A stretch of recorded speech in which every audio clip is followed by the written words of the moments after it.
প্রীতিভোজের আয়োজিত অনুষ্ঠানে উপস্থিত সম্মানিত অতিথিবৃন্দ এবং যাদের উদ্দেশ্যে আজকের আয়োজন, আমার শ্রমজীবী মেহনতি ভাইরা এবং সাংবাদিক আসসালামু আলাইকুম ওয়া রাহমাতুল্লাহি ওয়া বারাকাতুহু। আসলে আমরা যারা আছি সবাই শ্রমজীবী, সবাই মেহনতি। আমার থানা পুলিশ সহ সাংবাদিকবৃন্দ যারা আছেন সবাই কোনো না কোনো কাজের সাথে সম্পৃক্ত। তো এটা হাদিসে আছে যে হযরত মুহাম্মদ সাল্লাল্লাহু আলাইহি ওয়াসাল্লাম বলেছেন যে শ্রমিকের ঘাম শুকানোর আগে তার মজুরি পরিশোধ করা উচিত। কারণ শ্রমজীবী যারা তার নিঃসন্দেহে শ্রমগ্রহীতা যিনি মালিক তার চেয়ে স্বাভাবিকভাবে আর্থিকভাবে অসচ্ছল।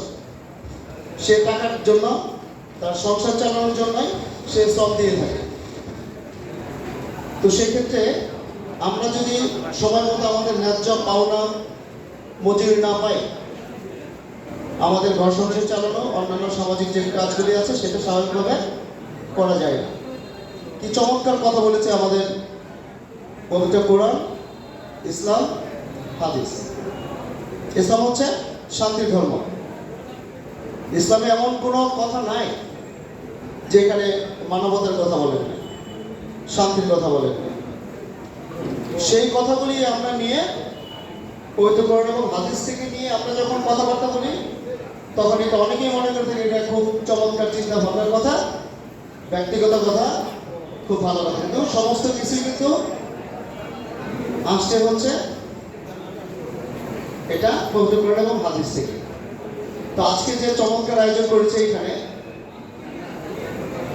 শ্রমজীবী ভাইদের নিয়ে, মেহনতি ভাইদের নিয়ে যে অনুষ্ঠানটা, এটা নর্মালি অনেকেই করতে দেখি নাই। তার মানে তাদের নিঃসন্দেহে দরদ আছে, তাই না? সবার প্রতি দরদ, ভালোবাসাটা আছে। যারা দুবেলা ভালোভাবে খেতে পারে না তাদের নিয়ে এই পুনর্মিলন। তাও ঈদের মধ্যে সবারই ব্যস্ততা আছে, সেই ব্যস্ততার মধ্যে সবাইকে ডেকে একসাথে একটা রিজিকের ব্যবস্থা করা, ঠিক না? যাক, আলহামদুলিল্লাহ, এই মহতী উদ্যোগের জন্য, চমৎকার আয়োজনের জন্য আমি